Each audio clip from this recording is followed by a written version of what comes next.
संतां के कारज आप खलोया, संतां के कारज हर कम करावण आया राम। श्री वाहिगुरु जी का खालसा, श्री वाहिगुरु जी की फतेह। साई कार कमावणी तुर छोड़ी तने पाई। संत बहाल सिंह जस्सी पौ वाले एक बार दर्शन करन आए। बाबा हरनाम सिंह जी ने कहा, बहाल दासा, घग्गर नदी उत्ते पुल बनाउणा है। ਜਦੋਂ ਪਾਣੀ ਦਾ ਚੜਾਅ ਹੁੰਦਾ ਹੈ, ਉੱਥੇ ਨਦੀ ਵਿੱਚ ਬੇੜੀ ਪੈਂਦੀ ਹੈ। ਉਸ ਵੇਲੇ ਮੁਸਲਮਾਨ ਮਲਾਹ ਲੜਕੀਆਂ ਨੂੰ ਬੇਪਰਦਾ ਕਰਨ ਲਈ ਬੇੜੀ ਚੜ੍ਹਨ ਵੇਲੇ ਬੇੜੀ ਕਿਨਾਰੇ ਉੱਤੇ ਲਾਉਣ ਦੀ ਥਾਂ ਪਾਣੀ ਵਿੱਚ ਹੀ ਖੜੀ ਕਰ ਲੈਂਦੇ ਹਨ ਅਤੇ ਨੌਜਵਾਨ ਲੜਕੀਆਂ ਲਈ ਉਸ ਸਮੇਂ ਬਹੁਤ ਔਖਿਆਈ ਹੁੰਦੀ ਹੈ ਅਤੇ ਉੱਥੇ ਜਾ ਕੇ ਕੋਲ ਰਹਿ ਕੇ ਪੁਲ ਤਿਆਰ ਕਰਵਾਉਣਾ ਹੈ। ਜਿੰਨੀ ਦੇਰ ਪੁਲ ਨਾ ਬਣੇ ਉੱਥੇ ਹੀ ਰਹੀਂ ਅਤੇ ਤਿਆਰ ਕਰਵਾ ਕੇ ਮੁੜਨਾ ਹੈ। ਸਤ ਵਚਨ ਕਰਕੇ ਬਹਾਲ ਦਾਸ ਜੀ ਉੱਥੇ ਪਹੁੰਚ ਗਏ। ਹੌਲੀ ਹੌਲੀ ਪੁਲ ਤਿਆਰ ਕਰਾਉਣਾ ਆਰੰਭ ਕਰ ਦਿੱਤਾ। ਇਸ ਪੁਲ ਦਾ ਫੋਟੋ 5ਵੇਂ ਹਿੱਸੇ ਵਿੱਚ ਸਫਾ 33 ਉੱਤੇ ਹੈ। ਹਰ ਸਮੇਂ ਹੁਕਮ ਵਿੱਚ ਰਹਿਣ ਵਾਲੇ ਅਤੇ ਹੁਕਮ ਮੰਨ ਕੇ ਸੇਵਾ ਕਰਕੇ ਸਭ ਕੁਝ ਪ੍ਰਾਪਤ ਕਰਨ ਵਾਲਿਆਂ ਕੋਲ ਭਾਵੇਂ ਦੁਨਿਆਵੀ ਸਮਾਨ ਨਾ ਵੀ ਕੁਝ ਹੋਵੇ, ਪਰ ਨਿਰੰਕਾਰ ਵੱਲੋਂ ਜਿਵੇਂ ਬਾਣੀ ਵਿੱਚ ਦੱਸਿਆ ਹੈ, ਸਗਲ ਸਰੰਜਾਮ ਕਰੇ ਪ੍ਰਭ ਆਪੇ। ਪਰ ਥੋੜ੍ਹੇ ਹੀ ਸਮੇਂ ਵਿੱਚ ਪੁਲ ਤਿਆਰ ਹੋ ਗਿਆ। ਉਪਰੰਤ ਬਾਬਾ ਜੀ ਪਾਸ ਆ ਕੇ ਨਮਸਕਾਰ ਕਰਕੇ ਸਾਰੀ ਬੇਨਤੀ ਕੀਤੀ ਕਿ ਮਹਾਰਾਜ ਪੁਲ ਤਿਆਰ ਹੋ ਗਿਆ ਹੈ। ਸੁਣ ਕੇ ਹਜ਼ੂਰ ਬੜੇ ਪ੍ਰਸੰਨ ਹੋਏ ਅਤੇ ਸੰਤ ਬਹਾਲ ਦਾਸ ਜੀ ਨੂੰ ਪ੍ਰਸੰਨਤਾ ਬਖਸ਼ ਕੇ ਸੁਧ ਹੈ ਬਚਨ ਕੀਤਾ। ਜੈਸੀ ਆਸਾ ਤੈਸੀ ਮਨਸਾ। ਕੱਚੀ ਭੁੱਚੋ ਨਗਰ ਦੇ ਰਹਿਣ ਵਾਲਾ ਸਰਦਾਰ ਬਚਨ ਸਿੰਘ ਭਾਈ ਕੇ ਖਾਨਦਾਨ ਵਿੱਚੋਂ ਚੰਗੀ ਜਾਇਦਾਦ ਦਾ ਮਾਲਕ ਸੀ। ਸਤਿਗੁਰੂ ਜੀ ਦੇ ਹੁਕਮ ਅਨੁਸਾਰ ਜਿਵੇਂ ਹਜ਼ੂਰ ਨੇ ਫਰਮਾਇਆ ਹੈ, ਖਾਣਾ ਪੀਣਾ ਹੱਸਣਾ ਸੌਣਾ ਵਿਸਰ ਗਿਆ ਹੈ ਮਰਨਾ। ਖਸਮ ਵਿਸਾਰ ਖੁਆਰੀ ਕੀਨੀ ਤ੍ਰਿਗ ਜੀਵਨ ਨਹੀਂ ਰਹਿਣਾ। ਬਿਰਤੀ ਵਾਲਾ ਸੀ, ਪਰਮਾਰਥ ਤੋਂ ਕੋਰਾ। ਕੱਚੀ ਭੁੱਚੋ ਤੋਂ ਦੋ ਪ੍ਰੇਮੀ ਬਾਬਾ ਜੀ ਦੇ ਦਰਸ਼ਨ ਕਰਨ ਲਈ ਭੁੱਚੋ ਆ ਰਹੇ ਸਨ। ਅੱਗੋਂ ਰਾਹ ਵਿੱਚ ਭਾਈ ਬਚਨ ਸਿੰਘ ਮਿਲਿਆ। ਦੋਹਾਂ ਨੂੰ ਪੁੱਛਿਆ, ਕਿੱਧਰ ਜਾ ਰਹੇ ਹੋ? ਤਾਂ ਉਹਨਾਂ ਦੋਹਾਂ ਪ੍ਰੇਮੀਆਂ ਨੇ ਦੱਸਿਆ ਕਿ ਅਸੀਂ ਰੂਮੀ ਵਾਲੇ ਮਹਾਂਪੁਰਖਾਂ ਦੇ ਦਰਸ਼ਨ ਕਰਨ ਜਾ ਰਹੇ ਹਾਂ ਅਤੇ ਤੂੰ ਵੀ ਸਾਡੇ ਨਾਲ ਚੱਲ। ਅੱਗੋਂ ਬਚਨ ਸਿੰਘ ਨੇ ਕਿਹਾ, ਉੱਥੇ ਜਾ ਕੇ ਕੀ ਲੈਣਾ ਹੈ? ਮੇਰੇ ਸੀਰੀ ਨੇ ਮੇਰੇ ਵਾਸਤੇ ਪਹਿਲੇ ਤੋੜ ਦੀ ਸ਼ਰਾਬ ਕੱਢ ਕੇ ਰੱਖੀ ਹੈ। ਆਪਾਂ ਇੱਥੇ ਮੰਗਾ ਕੇ ਰਲ ਕੇ ਪੀਂਦੇ ਹਾਂ। ਪਰੰਤੂ ਇਹਨਾਂ ਦੋਹਾਂ ਨੇ ਜਵਾਬ ਦੇ ਦਿੱਤਾ ਅਤੇ ਅਖੀਰ ਵਿੱਚ ਮਖੌਲੀ ਲਿਹਾਜ਼ੇ ਵਿੱਚ ਬਚਨ ਸਿੰਘ ਨੇ ਕਿਹਾ ਕਿ ਮੈਂ ਵੀ ਤੁਹਾਡੇ ਨਾਲ ਚੱਲਦਾ ਹਾਂ। ਤੁਸੀਂ ਦਰਸ਼ਨ ਕਰ ਲੈਣੇ, ਮੈਂ ਪ੍ਰਸ਼ਨ ਕਰ ਲਊਂਗਾ। ਰਸਤੇ ਵਿੱਚ ਬਚਨ ਸਿੰਘ ਹੋਰ ਕਈ ਤਰ੍ਹਾਂ ਦੇ ਮਖੌਲ ਭਰੇ ਬਚਨ ਕਰਦਾ ਆਇਆ। ਆਖਿਰ ਤਿੰਨੋਂ ਹੀ ਭੁੱਚੋ ਪਹੁੰਚ ਗਏ। ਨਮਸਕਾਰ ਕਰਕੇ ਬੈਠ ਗਏ। ਉਪਰੰਤ ਬਾਬਾ ਜੀ ਨੇ ਇਹਨਾਂ ਦੋਹਾਂ ਤੋਂ ਸਾਰੀ ਗੱਲ ਸੁਣ ਕੇ ਹੌਸਲਾ ਦਿੱਤਾ। ਉਪਰੰਤ ਬਚਨ ਸਿੰਘ ਨੂੰ ਸੰਬੋਧਨ ਕਰਕੇ ਕਿਹਾ ਕਿ ਭਾਈ, ਕਿਆ ਤੂੰ ਰਾਹ ਵਿੱਚ ਪ੍ਰਸ਼ਨ ਕਰਨ ਬਾਰੇ ਸੋਚਦਾ ਸੀ? ਹੁਣ ਤੇਰੇ ਪ੍ਰਸ਼ਨ ਦਾ ਜਵਾਬ ਅਸੀਂ ਦਈਏ। ਤੇਰੇ ਘਰ ਕੀ ਹੋਵੇਗਾ? ਤੂੰ ਇਹੀ ਪੁੱਛਣਾ ਚਾਹੁੰਦਾ ਸੀ ਨਾ? ਉਪਰੰਤ ਬਚਨ ਸਿੰਘ ਚੁੱਪ ਹੋ ਗਿਆ। ਅਖੀਰ ਤੇ ਬਾਬਾ ਜੀ ਨੇ ਬਚਨ ਕੀਤਾ, ਤੇਰੇ ਘਰ ਪੱਥਰ ਹੋਵੇਗਾ। ਕੁਝ ਦਿਨਾਂ ਬਾਅਦ ਇਸ ਦੇ ਘਰ ਖੁਸਰਾ ਪੈਦਾ ਹੋਇਆ, ਜਿਸ ਦਾ ਨਾਮ ਗੁਰਦੇਵ ਸਿੰਘ ਰੱਖਿਆ।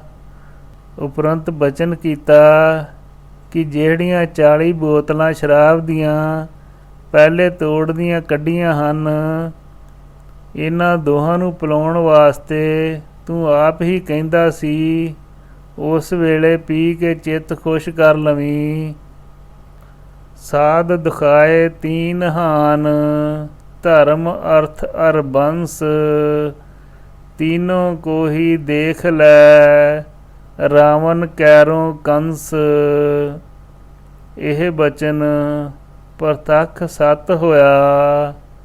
ਇਹ ਬਚਨ ਲਛਮਣ ਸਿੰਘ ਭਲੇਰੀਆਂ ਤੋਂ ਮਿਲਿਆ। ਹੁਕਮ ਸਾਜ ਹੁਕਮੈ ਵਿੱਚ ਰੱਖੈ, ਹੁਕਮੈ ਅੰਦਰ ਵੇਖੈ। ਪਿਛਲੇ ਹਿੱਸੇ ਵਿੱਚ ਭਾਈ ਕੇਸਰ ਸਿੰਘ ਦਾ ਪ੍ਰਸੰਗ ਪਾਠਕ ਪੜ੍ਹ ਚੁੱਕੇ ਹਨ। ਜਿਸ ਤਰ੍ਹਾਂ ਭਾਈ ਕੇਸਰ ਸਿੰਘ ਜੀ ਨੇ ਕਠਿਨ ਕਮਾਈ ਕੀਤੀ, ਇਹਨਾਂ ਦੀ ਕਮਾਈ ਤੋਂ ਪ੍ਰਸੰਨ ਹੋ ਕੇ ਬਾਬਾ ਜੀ ਨੇ ਇਹਨਾਂ ਨੂੰ ਮੰਜਾ ਡਾਉਣ ਦਾ ਹੁਕਮ ਦਿੱਤਾ ਹੋਇਆ ਸੀ। ਹੋਰ ਕਿਸੇ ਨੂੰ ਮੰਜਾ ਰੱਖਣ ਦਾ ਹੁਕਮ ਨਹੀਂ ਸੀ ਹੁੰਦਾ। 150 ਪਾਠ ਜਪਜੀ ਸਾਹਿਬ ਦੇ ਰੋਜ਼ ਨਿਤਨੇਮ ਨਾਲ ਪਾਠ ਕਰਨੇ। ਲਿਖਾਰੀ ਨੂੰ ਪਿਤਾ ਜੀ ਦੱਸਦੇ ਹੁੰਦੇ ਸਨ ਕਿ ਅਸੀਂ ਉਸ ਨੂੰ ਕਿਤੇ ਲੰਮਾ ਪਿਆ ਘੱਟ ਹੀ ਵੇਖਿਆ ਸੀ, ਆਮ ਤੌਰ 'ਤੇ ਬੈਠਾ ਹੀ ਹੁੰਦਾ ਸੀ। ਇੱਕ ਵਾਰ ਬਾਬਾ ਜੀ ਨੇ ਉਸ ਨੂੰ ਬਚਨ ਕੀਤਾ, ਕੇਸਰਾ, ਤੂੰ ਹੁਣ ਚਾਹੇ ਤਾਂ ਮੁਰਦਾ ਜਿਉਂਦਾ ਕਰ ਸਕਦਾ ਹੈ, ਪਰ ਕਰਨਾ ਨਹੀਂ, ਰੱਬ ਦਾ ਸ਼ਰੀਕ ਨਹੀਂ ਬਣਨਾ। ਕੁਝ ਸਮੇਂ ਉਪਰੰਤ ਭਾਈ ਕੇਸਰ ਸਿੰਘ ਜੀ ਆਗਿਆ ਲੈ ਕੇ ਘਰ ਚਲੇ ਗਏ। ਘਰ ਜਾਣ ਉਪਰੰਤ ਇਹਨਾਂ ਦੇ ਭਰਾ ਦੀ ਲੜਕੀ ਨੌਜਵਾਨ ਸੀ, ਅਚਾਨਕ ਚਲਾਣਾ ਕਰ ਗਈ।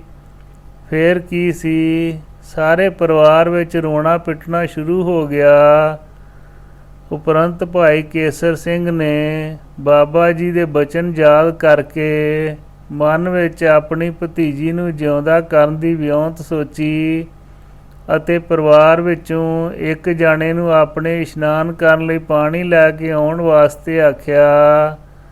ਪਰ ਬਾਬਾ ਜੀ ਹਰ ਜਾਣੇ ਸਭ ਕਿਛ, ਜੋ ਜੀ ਵਰਤੈ ਦੇ ਹੁਕਮ ਅਨੁਸਾਰ ਸਭ ਕੁਝ ਜਾਣ ਕੇ ਇੱਕ ਭੁੱਚੋ ਦੇ ਸੇਵਾਦਾਰ ਨੂੰ ਘੋੜੀ ਦੇ ਕੇ ਕੇਸਰ ਸਿੰਘ ਵੱਲ ਭੇਜਿਆ ਕਿ ਤੂੰ ਜਾਣ ਸਾਰ ਕੇਸਰ ਸਿੰਘ ਨੂੰ ਉਠਾ ਦੇਵੀਂ ਅਤੇ ਉਸਦੇ ਭਰਾ ਨੂੰ ਸਮਝਾਈ, ਕਦੇ ਮੁਰਦੇ ਵੀ ਜੀਵੇ ਹਨ।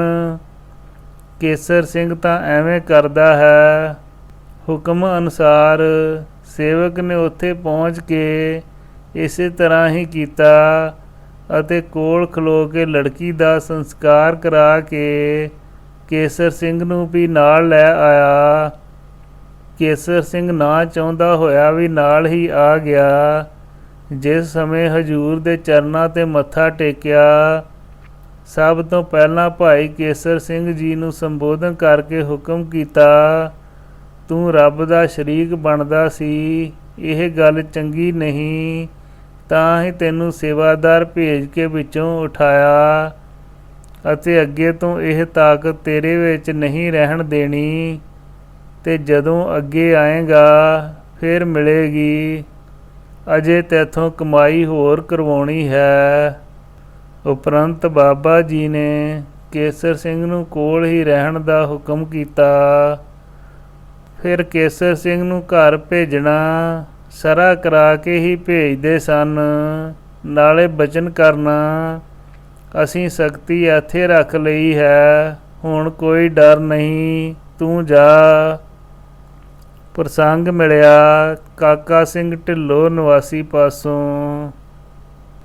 ਦੇਖ ਸਰੂਪ ਪੂਰਨ ਭਈ ਆਸਾ, ਦਰਸ਼ਨ ਭੇਟਤ ਉਤਰੀ ਭੁੱਖ।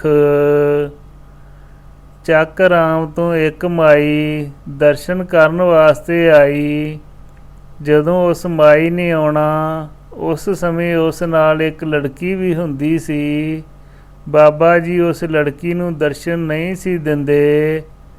ਜਾਂ ਆਪਣੇ ਮੁੱਖ 'ਤੇ ਕੱਪੜਾ ਕਰ ਲੈਣਾ, ਆਪਣੇ ਆਸਣ ਤੋਂ ਉੱਠ ਕੇ ਆਸੇ-ਪਾਸੇ ਹੋ ਜਾਣਾ। ਅਨੇਕ ਯਤਨ ਕਰਨ ਉੱਤੇ ਵੀ ਉਸ ਨੂੰ ਦਰਸ਼ਨ ਨਹੀਂ ਦਿੱਤੇ। ਇੱਕ ਵਾਰ ਲੜਕੀ ਦੇ ਨਾਲ ਵਾਲੀ ਮਾਈ ਨੂੰ ਹੁਕਮ ਦਿੱਤਾ ਕਿ ਤੂੰ ਸੇਵਾ ਕਰ ਲੈ। ਹੁਕਮ ਅਨੁਸਾਰ ਚੱਕਾਂ ਵਾਲੀ ਮਾਈ ਚਰਨ ਘੁੱਟਣ ਦੀ ਸੇਵਾ ਕਰਦੀ। ਜਿਸ ਸਮੇਂ ਹੁਕਮ ਅਨੁਸਾਰ ਹੱਥ ਘੁੱਟਣ ਦੀ ਸੇਵਾ ਕਰ ਰਹੀ ਸੀ, ਉਸ ਵਕਤ ਉਸ ਮਾਈ ਨੂੰ ਬਾਬਾ ਜੀ ਦੇ ਹੱਥਾਂ ਦੀ ਜਗ੍ਹਾ ਇਉਂ ਮਾਲੂਮ ਹੋਇਆ ਕਿ ਹੱਥਾਂ ਉੱਤੇ ਛੋਟੇ-ਛੋਟੇ ਰੋਮ ਹਨ। ਉਹ ਚੁੱਪ ਨਾ ਰਹਿ ਸਕੀ ਅਤੇ ਉਸਨੇ ਪੁੱਛ ਹੀ ਲਿਆ ਅਤੇ ਬੇਨਤੀ ਕੀਤੀ, ਮਹਾਰਾਜ, ਤੁਹਾਡੇ ਹੱਥਾਂ ਉੱਤੇ ਕੀ ਗੱਲ ਹੈ? ਬਚਨ ਕੀਤਾ ਕਿ ਮਾਈ, ਇਹ ਤਾਂ ਸਤਿਯੁਗ ਦਾ ਸਰੂਪ ਹੈ ਜੋ ਤੂੰ ਹੁਣ ਹੀ ਵੇਖ ਲਿਆ ਹੈ। ਹੁਣ ਅੱਗੇ ਕਿਸੇ ਕੋਲ ਨਾ ਦਸੀਂ। ਉਪਰੰਤ ਮਾਈ ਨੂੰ ਸੇਵਾ ਕਰਨ ਤੋਂ ਰੋਕ ਦਿੱਤਾ। ਫਿਰ ਮਾਈ ਦਰਸ਼ਨ ਕਰਨ ਲਈ ਆਉਂਦੀ ਰਹੀ, ਪਰ ਉਸਨੂੰ ਸੇਵਾ ਨਹੀਂ ਦਿੱਤੀ। ਉਸ ਮਾਈ ਨੇ ਸਾਰੀ ਜ਼ਿੰਦਗੀ ਕਿਸੇ ਨਾਲ ਕੋਈ ਵੀ ਗੱਲ ਨਹੀਂ ਕੀਤੀ, ਆਨੰਦ ਮਗਨ ਰਹੀ। ਕੋਠੇ ਗੁਰੂ ਦੇ ਰਹਿਣ ਵਾਲਾ ਗਿਰਧਾਰੀ ਲਾਲ ਵੀ ਸੇਵਾ ਕਰਦਾ ਰਿਹਾ। ਬੜੀ ਦੇਰ ਤੋਂ ਆਉਂਦਾ ਸੀ। ਸਮੇਂ ਅਨੁਸਾਰ ਉਸਦੇ ਘਰ 4 ਲੜਕੀਆਂ ਹੋਈਆਂ। ਉਸਨੇ ਸਿਦਕ ਰੱਖਿਆ ਕਿ ਮੰਗਣਾ ਨਹੀਂ ਅਤੇ ਸੇਵਾ ਹੀ ਕਰਨੀ ਹੈ, ਇਹ ਵੀ ਨਹੀਂ ਛੱਡਣੀ।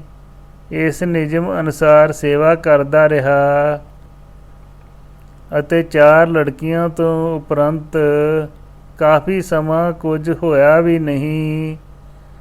ਜਿਵੇਂ ਨਿਰੰਕਾਰ ਨੇ ਵੀ ਇਸ ਦੀ ਪ੍ਰੀਖਿਆ ਲੈਣੀ ਹੋਵੇ ਅਤੇ ਲੋਕਾਂ ਨੇ ਤੇ ਸਕੇ ਸੰਬੰਧੀਆਂ ਨੇ ਵੀ ਮਖੌਲ ਕਰਨੇ ਸ਼ੁਰੂ ਕਰ ਦਿੱਤੇ।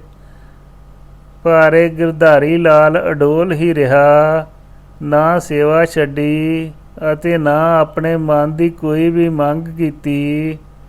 ਇੱਕ ਵਾਰ ਬਾਬਾ ਜੀ ਨੇ ਆਪ ਹੀ ਪੁੱਛਿਆ, ਗਿਰਧਾਰੀ ਲਾਲ, ਤੈਨੂੰ ਭੁੱਖ ਲੱਗੀ ਹੈ? 3 ਵਾਰ ਇਹੋ ਹੀ ਬਚਨ ਕੀਤਾ। ਉਪਰੰਤ ਗਿਰਧਾਰੀ ਲਾਲ ਨੇ ਫਿਰ ਵੀ ਕੋਈ ਬੇਨਤੀ ਆਪਣੇ ਵਾਸਤੇ ਨਹੀਂ ਕੀਤੀ। ਫਿਰ ਗਿਰਧਾਰੀ ਲਾਲ ਨੂੰ ਚੌਥੀ ਵਾਰ ਬਚਨ ਕੀਤਾ ਕਿ ਤੂੰ ਆਪੇ ਹੀ ਲੰਗਰ ਵਾਲੀ ਕੋਠੀ ਵਿੱਚ ਜਾ ਕੇ ਆਪੇ ਹੀ ਪ੍ਰਸ਼ਾਦੇ ਚੁੱਕ ਕੇ ਜਿੰਨੇ ਤੇਰੀ ਮਰਜ਼ੀ ਛਕ ਲਵੀਂ। ਹੁਕਮ ਅਨੁਸਾਰ ਇਸਨੇ ਆਪੇ ਹੀ 2 ਪ੍ਰਸ਼ਾਦੇ ਲੈ ਕੇ ਛਕ ਲਏ ਅਤੇ ਬਾਹਰ ਆਏ ਨੂੰ ਪੁੱਛਿਆ, ਕਿਤਨੇ ਪ੍ਰਸ਼ਾਦੇ ਛਕੇ ਹਨ? ਉਸਨੇ ਬੇਨਤੀ ਕੀਤੀ ਕਿ ਮਹਾਰਾਜ 2 ਛਕੇ ਹਨ।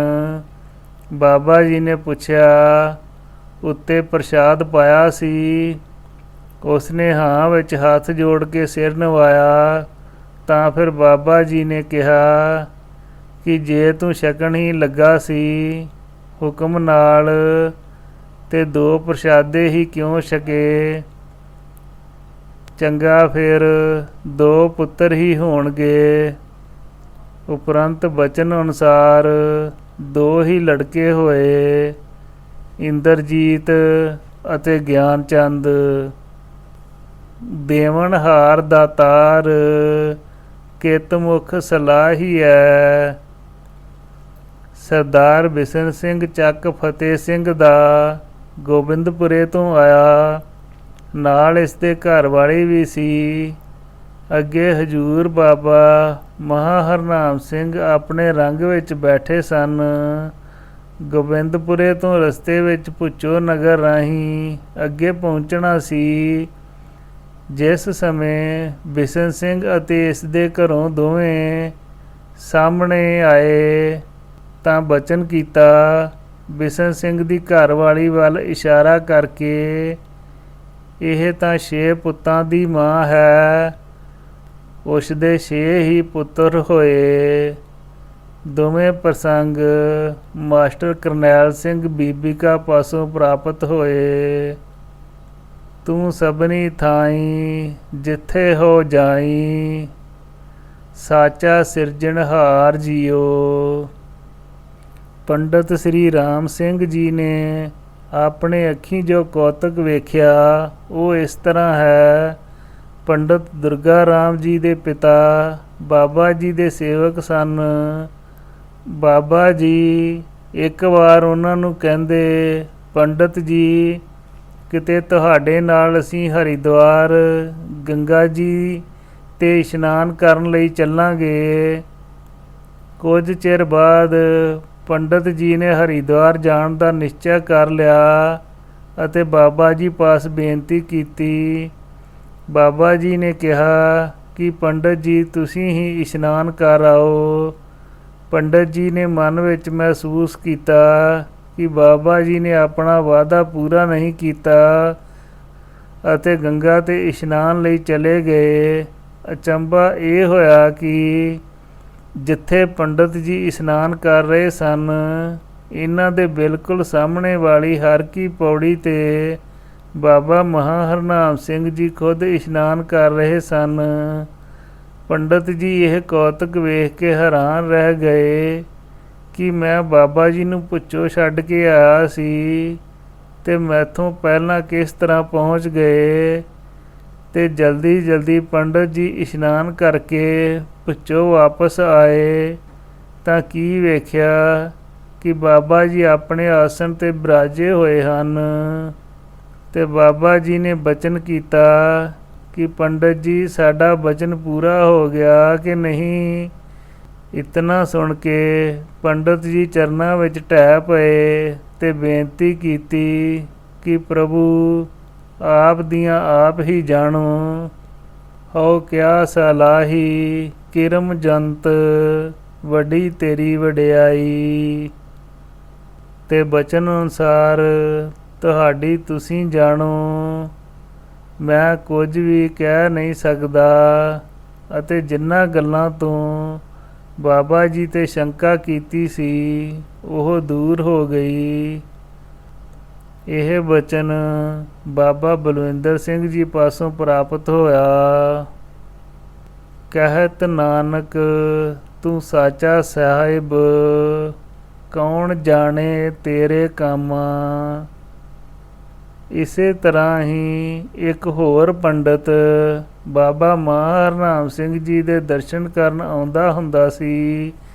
ਇੱਕ ਵਾਰੀ ਦਰਸ਼ਨ ਕਰਨ ਆਇਆ ਤੇ ਗੰਗਾ 'ਤੇ ਇਸ਼ਨਾਨ ਕਰਨ ਦੀ ਇੱਛਾ ਜ਼ਾਹਰ ਕੀਤੀ।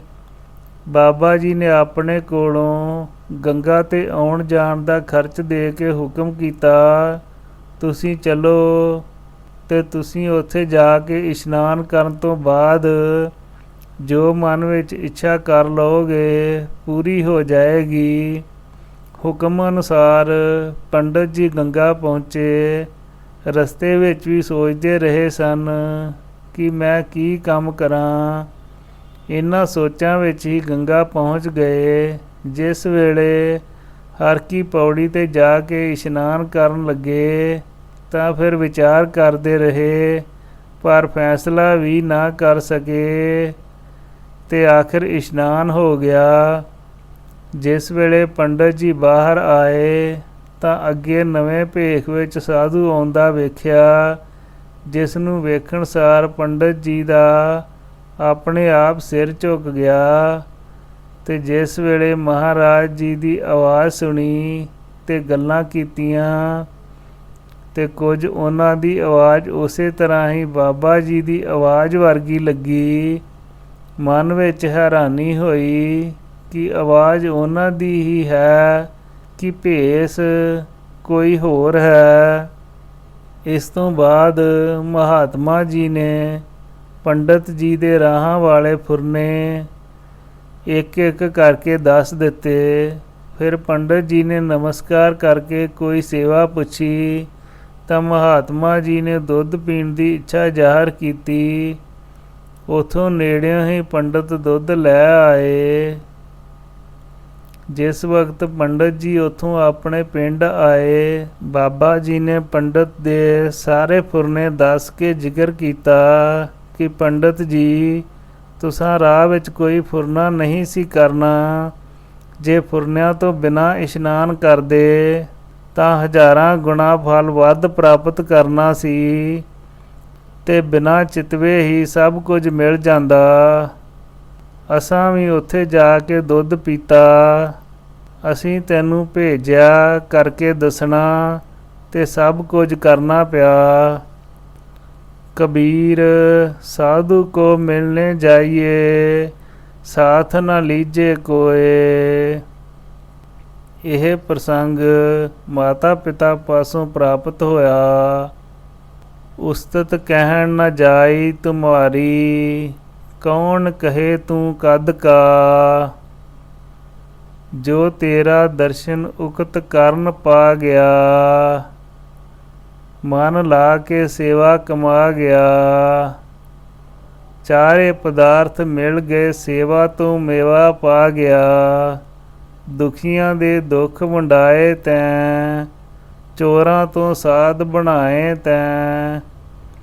ਤੇਰਾ ਬਚਨ ਜਿਸ ਨੇ ਮੰਨਿਆ, ਉਹ ਤੇਰੇ ਵਿੱਚ ਸਮਾ ਗਿਆ। ਤੂੰ ਅਗੰਮ ਹੈ, ਬੇਅੰਤ ਹੈ, ਤੂੰ ਰੱਬ ਹੈ ਕਿ ਸੰਤ ਹੈ।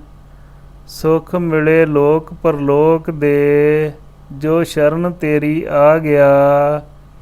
ਸਭ ਸ਼ਕਤੀਆਂ ਦੇ ਮਾਲਕਾ, ਸਭ ਸ੍ਰਿਸ਼ਟ ਦੇ ਪ੍ਰਤਿਪਾਲਕਾ। ਨਾ ਸਮਝ ਆਈ ਕਿਸੇ ਨੂੰ, ਤੂੰ ਆਪਣਾ ਆਪ ਛੁਪਾ ਲਿਆ। ਸ੍ਰੀ ਵਾਹਿਗੁਰੂ ਜੀ ਕਾ ਖਾਲਸਾ, ਸ੍ਰੀ ਵਾਹਿਗੁਰੂ ਜੀ ਕੀ ਫਤਿਹ।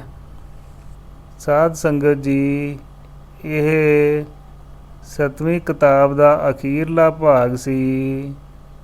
ਆਪ ਜੀ ਦਾ ਸੁਣਨ ਵਾਸਤੇ ਬਹੁਤ ਬਹੁਤ ਕੋਟਨ ਕੋਟ ਧੰਨਵਾਦ।